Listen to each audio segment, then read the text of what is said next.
राष्ट्र सर्वप्रथम राष्ट्र सर्वप्रथम राष्ट्र सर्वप्रथम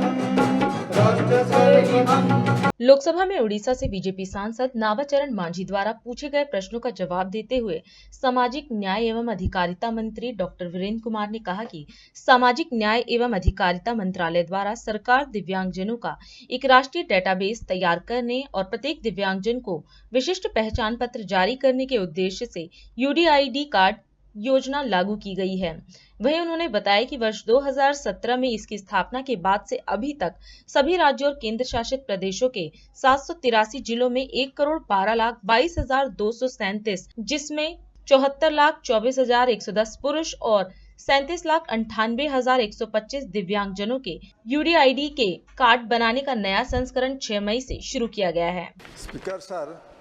दिव्यांगजनों के लिए यूडीआईडी कार्ड प्रक्रिया को मजबूत करने तथा देश में फर्जी दिव्यांग प्रमाण पत्र और फर्जी यूडीआईडी कार्ड जारी करने क्या कदम उठाया जा रहा है ताकि पत्र भुगतान को उनका अधिकार मिल सके। सामाजिक न्याय अधिकारिता मंत्रालय के द्वारा सरकार दिव्यांगजनों का एक राष्ट्रीय डाटाबेस तैयार करने और प्रत्येक दिव्यांगजन को विशिष्ट पहचान पत्र जारी करने के उद्देश्य से यूडीआईडी कार्ड योजना लागू की गई है। वर्ष 2017 में इसकी स्थापना के बाद से अभी तक सभी राज्यों और केंद्र शासित प्रदेशों के 783 जिलों में 1,12,22,237 जिसमें 74,24,110 पुरुष और 37,98,125 दिव्यांगजनों के यूडीआईडी के कार्ड बनाने का नया संस्करण 6 मई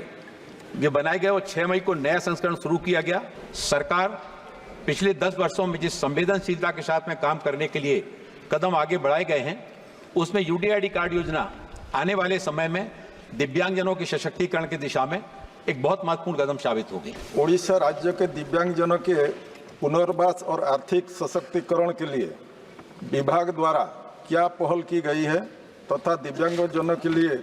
उड़ीसा में कोई कौशल विकास केंद्र काम कर रहा है। उड़ीसा में पिछले 24 वर्षों के अंतराल में कितने दिव्यांगजनों को सरकारी और गैर सरकारी संस्थाओं में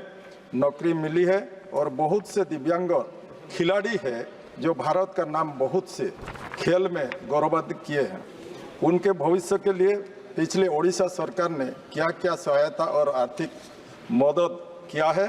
और पिछली उड़ीसा सरकार द्वारा दिव्यांगजनों के लिए क्या कोई सरकारी भत्ते को बढ़ाने के लिए कोई योजना बनाई गई है? केंद्र सरकार के द्वारा दिव्यांगजनों के लिए पूरे देश में देश के सभी राज्य केंद्र शासित प्रदेश सभी में उनके कल्याण के लिए योजनाएं चलाई जा रही हैं। जिन योजनाओं में जहां पर उनके लिए प्री मैट्रिक, पोस्ट मैट्रिक, राष्ट्रीय फेलोशिप, नेशनल ओवरसीज स्कॉलरशिप की सुविधाएं प्रदान की जा रही हैं,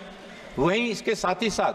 उनको स्किल ट्रेनिंग के साथ में जोड़े जाने के भी उपाय किए जा रहे हैं। और उन्होंने खेलों के संबंध में बात की तो खेलों के संबंध में मैं धन्यवाद करना चाहता हूं कि उन्होंने एक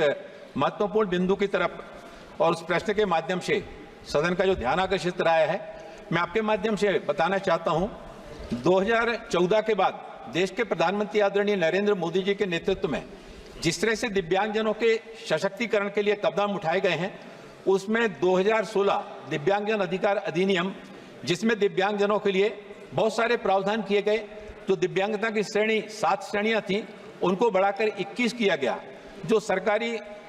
स्कूल हैं, उच्च शैक्षणिक स्कूल हैं, स्कूल कॉलेज हैं,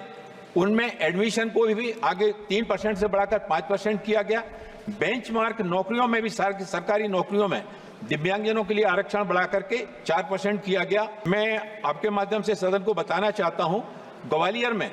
श्रद्धेय अटल बिहारी वाजपेयी जी के नाम से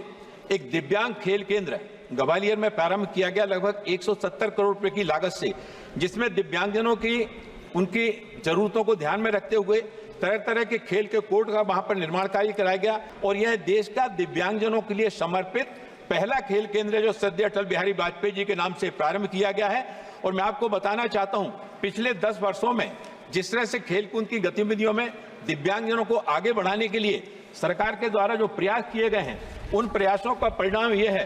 कि हमारा जो पिछला ओलंपिक हुआ था टोक्यो में,